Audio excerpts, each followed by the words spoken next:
And that meant a car without a steering wheel, without pedals. The driver sort of faces the passengers like a limousine in terms of that type of interior. Now,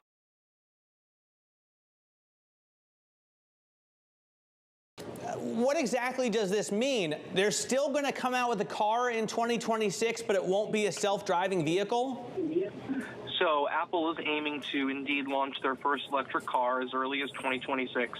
And this is a bit of a change. Previous target within the company was 2025, so a slight delay there. But the big fundamental change, as you alluded to, is they're no longer targeting a full level 5 self-driving system for the first version of the car. Their initial plan was to reinvent the way a car works, just like they reinvented touchscreens and they reinvented smartwatches. And that meant a car without a steering wheel, without pedals. The driver sort of faces the passengers like a limousine in terms of that type of interior.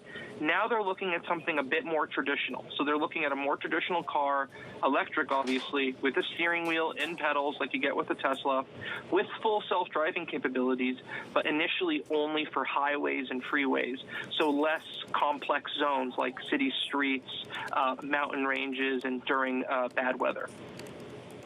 Mark, your story that's just breaking on the terminal right now is extensive, and it highlights just how much long-term road mapping is going into this project.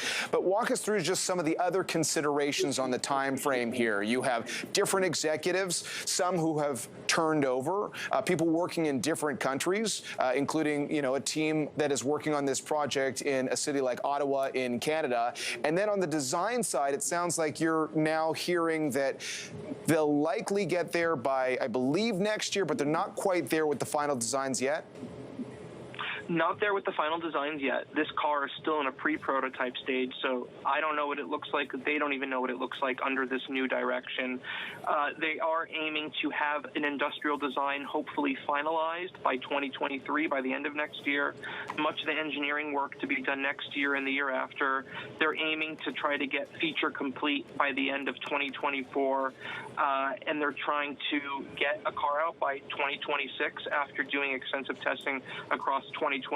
So that's sort of the development roadmap there. Initially, when they were looking at a car, it was probably going to cost north of $120,000 per unit US.